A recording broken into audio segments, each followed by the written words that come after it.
a nice flashback to 2020. It seems long ago, but it really wasn't. That's one of the kicking greats. And he's on our show now, going from undrafted, what a story, to the league's 10th all-time scorer. He's, I don't know, all-pro with 18 seasons under his belt, 6 with his Super Bowl. I wouldn't say they're Super Bowl bound. They're Super Bowl here, San Francisco 49ers. He has never, ever missed a kick in his postseason career. How is that possible, Robbie Gould? I really don't know, but man, it was a fun run for 18 years. There's no doubt about that. It's kind of bittersweet. I'm happy for my old teammates, the 49ers, of making this game, because I know they've been knocking on this doorstep for a few years. We played in last 3 of the 4 NFC championships, had a couple plays that we probably could have played in more Super Bowls, frankly. But I'm happy for the guys and excited to be here with you today. Let's dig into this bittersweet word that you just used, because I've been thinking about this a lot this morning and yesterday when I found out you were coming on. And thanks for your time, and I hope you're enjoying it. And retirement, of course, congratulations.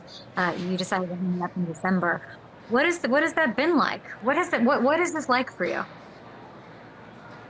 It's interesting. It's been fun making the decision to retire. I've really enjoyed retirement. Obviously, you still follow the guys that you played with or played against pretty closely. It's the playoffs. This is the time where legacies are made, and it's been fun to watch Brock Purdy throughout the entire season play as well as he did, just being close to that team and to him over last year. He doesn't get the credit I think that he deserves.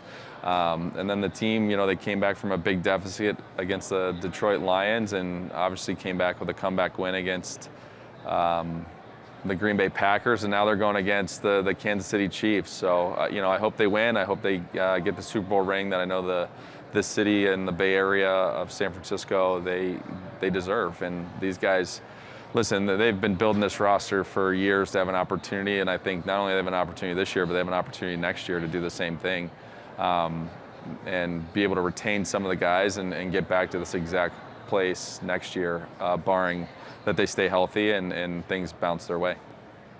I think it's perfect how you're saying it. It's a business world. You have spent 6 years there. Then we, of course, draft Jake Moody. I mean, you deciding to retire in December strikes me, and I don't talk to you. Strikes me as like you maybe thought you would get a call during that season. Did you get calls? Like, did Lynch potentially call you? Because it's been a little up and down. Yeah. We got calls the entire year, even up to the playoffs. I just knew that when I made the decision, it wasn't a decision that I got up in the morning and said, hey, I'm going to retire. There was a big, long, thoughtful process to that. Being family, football opportunities, where that would be for me to maybe win a Super Bowl. Talking about legacy, what that was going to be if I came back to play. And it got to a point where 4 weeks wasn't going to change that legacy enough for me to come back and go away from my kids and my family. The cool part about Jake is Jake and I have the same agents. And I remember talking with Jake when he was deciding to choose between agents. And, I think really highly of him. I think he's had a really nice rookie campaign. Obviously the playoffs has been a little shaky for him. But I think, knowing Jake and his personality, he's going to be ready for the Super Bowl. I mean, I can't imagine I don't know if you're on Twitter, but what your mentions might have looked like during the first half of the NFC Championship game, fans being what they are. John Lynch even talking about sort of a slim margin of error ahead of the Super Bowl, saying, quote, I think he's ready for the moment. And he would have to sort of play perfectly in this game. How confident are you in Jake Moody in this game with these conditions under these bright lights when he's a rookie, didn't get much experience, the Niners don't kick very much? Yeah, I mean, listen, I think the big part about, if you watched his season, he bounced back from the 2 misses in Cleveland, went on to have a really good string of not missing. Then, he had a miss, I think, week 17 against the Rams, and then has kind of missed the last couple games. But, knowing, the career that he's had, listen, he's coming off playing in a semifinal game for Michigan, which is similar to this type of environment. I think he's going to be up for the challenge, and I think I've seen him bounce back. And as a kicker, you're always rooting for him.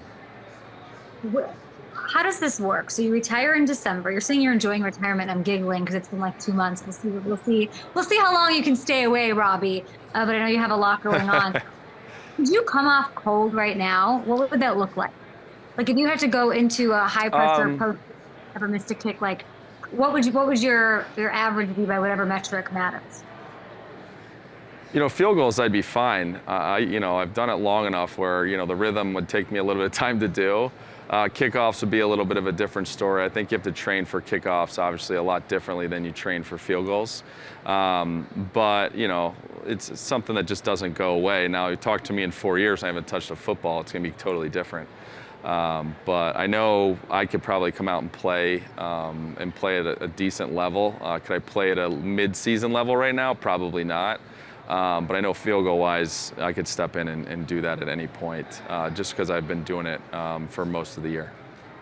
You look at your story and it's so brilliant, and congratulations on such a tremendous career. And then I look at Brock Purdy and it's not big expectations, not the panache, the pedigree of I'm the first rounder or whatever. And now he's playing in a Super Bowl, yet somehow he's not being celebrated universally. I think that's fair to say. When you look at Brock Purdy's story, or even just how he plays on the field,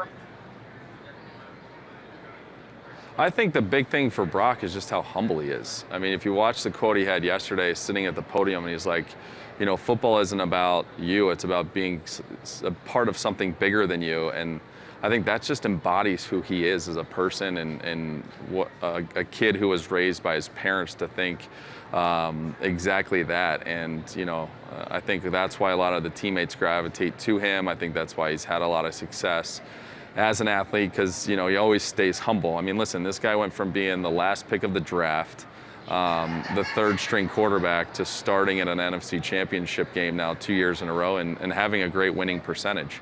So that's really difficult, I think, in the game of football and the National Football League, to not lose sight of like who you are as a person. And it's been really impressive to watch how he's handled that and maintained not only how humble he is, but the integrity of the type of person he is, and not let it get to him. It's not really it doesn't seem like he's letting that big moment get to him. We've seen Kyle Shanahan in big moments. You've seen him up close and personal. You were a member of that Super Bowl 54 team, of course, that fell to the Chiefs in Miami in 2020. Shanahan, a lot being made of him, a lot being made of his legacy, a lot being made of that game where he sort of tightened up a little bit at halftime, a lot being made of him maybe being loosey-goosey drunk last night at media night. What do you make? What do you read when you watch these clips of Kyle Shanahan as far as his approach? And was he in the sauce last night? Well, here's the thing. I think Kyle is one of the most brilliant coaches in the National Football League. Watching how he prepares the team, from understanding what it's going to take to win, to really getting the guys to buy in with film and the game plans. Kyle is able to put guys in positions to be successful without them really truly knowing it. I think the big thing for this game is, I think whoever at the defensive line, whichever team plays the best, is going to have an opportunity to win the game. And I think the defensive line position is key, because if you can get pressure to the quarterbacks, it might be a turnover or an opportunity on special teams to change this game. And I think Kyle will come in with a great game plan. He's been here multiple times. I mean, shoot, he was a ball boy, I think, with Christian's father, and when Mike and John Elway and those guys were going through their multiple Super Bowl runs. So, Kyle's very familiar with this. I know the Kansas City Chiefs are very familiar with this, especially with their recent success. So I think this game's going to be one for the ages, and I think it's going to be an awesome one for the fans to watch. Who's winning the Super Bowl? Oh, man, this is a tough question for me. This is tough because I know that Kansas City has had San Francisco's number.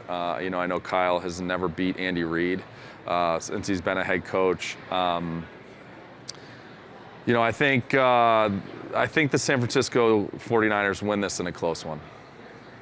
Wow, I was asking myself this whole time, I wonder what gets like where you're hesitant. I wonder in what world of life, since you're so like ice in your veins, no problem, boom, boom, boom, kick, kick, kick, it's making a decision on who's going to win a game. Yeah, you know, this one's hard because it's such two great teams. You know, how do you go against Patrick Mahomes? But you love the story of Brock Purdy. You see what the defense in San Francisco has done all year long. Now they haven't played up to the standard that I think they have, which I think will motivate them. I think there's this raw emotion of, you know, not being able to beat the Kansas City Chiefs, as well as pairing that with the emotion of losing a few years ago to the Chiefs and really, frankly, giving that game away. Now, Kansas City earned it, don't get me wrong. We just didn't execute down the stretch. So, you know, I think this storyline of this game has a lot of motivation on both sides. You know, I think there's a legacy play here for Kelsey and Mahomes, and I think this is a chance for Kyle to get over the hump, to not go back to the Atlanta Super Bowl when they were leading and they gave up the lead there, then the Kansas City game. I think this is an opportunity for Kyle to you know, cement his legacy on how great of a coach he is. Through that, he'll be known as the Boozy Susie from Media Night that couldn't get it done. And he'll be remembered for the backpack playbook situation from back in the day that I'm sure he's not wanting to talk about right now. Here's what I want to talk about. Listen, Robbie, your girl loves a DiGiorno pizza. Ready in like 12 minutes. I do. I do. Tell me what you're doing with DiGiorno and why are you doing it and not me? We should be doing this together. I eat more DiGiorno than anybody. So here's what's cool. My family, we do Pizza Fridays at our house. So I have 3 boys. And DiGiorno, for the second year in a row, they have, and this is a terrible word for the Chicago community, I know, doink. But they're doing a campaign where they're doing DiGiorno Doinks, which is people can register at DiGiorno, I know, DiGiornoDoinks.com. And if the ball hits the upright or the crossbar, and as a kicker, I hope that it goes in, it'll give people a chance to win free pizza. So as unpredictable as we know that the playoffs and kicking has been over the years, this is an opportunity for everybody to enjoy the big game with some pizza and obviously cheer for the ball to hit the upright. But now, as a kicker, I want it to cheer for it to go in as opposed to going out. I hear you on that. I cannot believe it's called doink. I'm a Chicago girl myself. That just hurt me deeply. But fans can enter for a chance to win free pizza from DiGiorno if it kick doinks off the crossbar. Like he's saying, you can go to DiGiornoDoinks.com. Robbie, you are an absolute legend. We appreciate you. And I hope the news bite from this is that you could walk off cold and kick a 60-yard field goal right now. I don't know if I have 60 in me, but I'll give you for sure 58. How about that, huh? 50, you could kick a 58-yard field goal right now? I think so, yeah, I think so. Let's effing go, Robbie. Love that. We'll see if John Lynch online. We're kidding. We love Dick Moody. We hope it all goes well for all of them. Okay, so days away. You enjoy your DiGiorno time. Listen, by the way, everybody's going to ask you what you think about the game, so you might want to have an answer worked out on that one, Robbie. I know. You're the first one to put me on that spot today. I've been able to navigate without having a prediction of who I had to pick. You know what I did? Yeah, so listen, I think it's... Robbie, last year on one interview, I would say Eagles, and the other one I would say one Chiefs. team. Eagles and Chiefs, and guess who noticed? I'm in a conundrum though, because you know it's my old team, but it's hard to bet against the Mahomes, Wow. and then you have all the Swifties and all that. Oh, your kids, Mahomes kids, boys. You have 3 boys, Mahomes or Purdy. Be honest.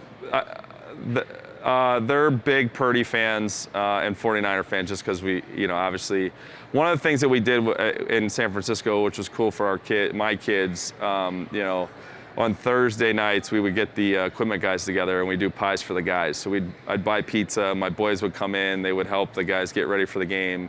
So they're around all the guys, and until this day, they still say my buddy Fred Warner or my buddy George Kittle or my friend Brock Purdy. So they still have a soft spot in their heart for all those guys, and hopefully they get their Super Bowl ring.